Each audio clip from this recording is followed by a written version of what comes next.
కార్మికుల సంక్షేమమే ప్రభుత్వ ధ్యేయం. ప్రభుత్వ చీఫ్ విప్ జేవి కార్మికుల సంక్షేమమే కూటమి ప్రభుత్వ ధ్యేయమని, పరిశ్రమలో పనిచేసే కార్మికుల భద్రతకు ప్రభుత్వం అత్యంత ప్రాధాన్యత కల్పిస్తుందని ప్రభుత్వ చీఫ్ విప్ సీనియర్ శాసనసభ్యులు జీవి ఆంజనేయులు అన్నారు.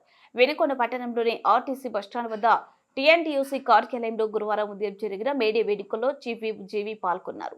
కార్మికుల హక్కులను కాపాడేందుకు ప్రభుత్వం కృషి చేస్తుందన్నారు.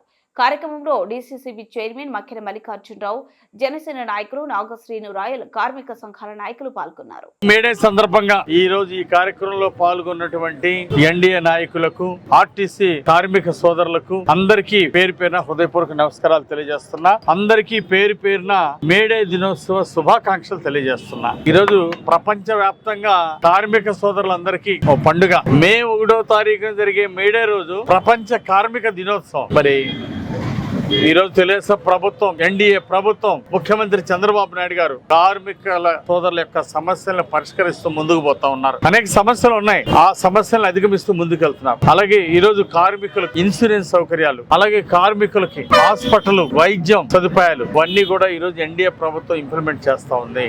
అలాగే గతంలో ఉన్నటువంటి జగన్ ప్రభుత్వం ఆర్టీసీ కార్మికుల్ని మోసం చేశారు, ప్రభుత్వంలో విలీనం చేశారని చెప్పేసి కార్మికుల్ని మోసం చేశారు. అట్లాగే ఒక ఆర్టీసీనే కాదు, అన్ని కార్మిక సంఘాలని, కార్మికుల్ని మోసం చేసినటువంటి చరిత్ర గత ప్రభుత్వాన్ని. గతంలో కార్మికులకు ఉన్నటువంటి హక్కుల్ని కాలరాశారు, కార్మికులకు ఉన్నటువంటి బెనిఫిట్లు తీసేశారు, కార్మికులకు ఉన్నటువంటి నిధులు దోచేశారు, పక్కదారి పెట్టించారు. ఎంత దారుణం అండి! కార్మిక సోదరులకి వాళ్ళ సంక్షేమ నిధికి ప్రభుత్వం నుండి ఇంకొంచెం అదనంగా ఇచ్చి సహాయం చేయాల్సింది పోయి ఉన్న నిధులు ఎత్తుకుపోయారు గత పాలకులు. ఇది చాలా బాధాకరమైన అంశం. అందుకోసమే ఈ రోజు ఎన్డీఏ ప్రభుత్వం కార్మికులు ఆశించిన విధంగా ఇది కార్మిక సంక్షేమ ప్రభుత్వం. ఎన్డీఏ ప్రభుత్వం, ముఖ్యమంత్రి చంద్రబాబు గారు కార్మికుల సంక్షేమం కోసం అనేక పథకాలు ఈ రోజు తీసుకొస్తున్నారు. మరి ఈ పథకాలన్నీ కూడా కార్మిక సోదరులకి అందుతాయని ఈ సందర్భంగా నేను తెలియజేస్తూ, భవిష్యత్తులో కూడా కార్మికులకి పెద్ద ఎత్తున అండగా ఉంటుంది ఎన్డీఏ ప్రభుత్వం. అలాగే చంద్రబాబు గారి తరఫున, ఉప ముఖ్యమంత్రి గారు పవన్ కళ్యాణ్ గారి తరఫున, అలాగే మా నాయకుడు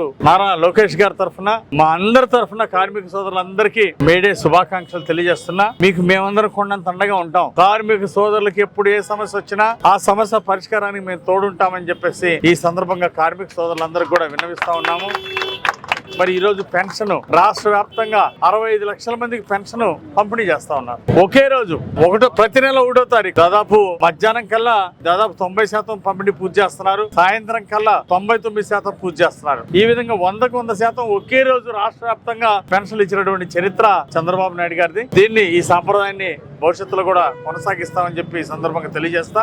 3000 పెన్షన్ 4000 చేసి ఒకేసారి 1000 రూపాయలు పెంచినటువంటి చంద్రబాబు గారికి ప్రజలందరూ జేజేలు పలుకుతున్నారు. అలాగే విభిన్న ప్రతిభావంతులు, ఫిజికల్లీ ఛాలెంజ్డ్ పీపుల్, వాళ్ళు 3000 నుండి 6000కి పెంచారు చంద్రబాబు గారు. ఇది వాళ్ళందరూ కూడా ఒక సంతోషకరమైనటువంటి రోజు. ఎక్కడికి వెళ్ళినా సరే విభిన్న ప్రతిభావంతులు అందరూ కూడా అయ్యమ్మ ధన్యవాదాలు చెప్పండి చంద్రబాబు గారికి, మా 3000 పెన్షన్ 6000 ఇచ్చారని వాళ్ళు చాలా సంతోషంగా చెప్తున్నారు. ఏ ఊరు వెళ్ళినా సరే, ఏ వార్డు వెళ్ళినా సరే వాళ్ళు చక్కటి సంతోషాన్ని వ్యక్తం చేస్తున్నందుకు మరి చంద్రబాబు గారు ఇచ్చినటువంటి ఎన్నికల ముందు ఇచ్చిన వాగ్దానాన్ని పెన్షన్ లో అమలు చేశారు. అదేవిధంగా ముఖ్యమంత్రి గారు ఈ రోజు ప్రధానమంత్రి గారిని ఆహ్వానించడం జరిగింది మన అమరావతి రాజధాని పునర్నిర్మాణానికి. ఈ రోజు అమరావతి నుండి అమరావతి రాజధాని ప్రారంభ కార్యక్రమాలకి సుమారుగా 50,000 కోట్ల రూపాయల పనులు, రాజధానిలో అనేక పనులు, బిల్డింగ్లు కట్టడం, అట్లాగే అనేక అభివృద్ధి కార్యక్రమాలు, రోడ్స్ వేయటం, డ్రైనేజీలు వేయటం, అలాగే అక్కడ అవసరమైన బ్రిడ్జిలు కట్టడం, అసెంబ్లీ నిర్మాణం, అసెంబ్లీ కొత్త భవనం నిర్మాణం, ఇలాంటివన్నీ కూడా ఎన్నో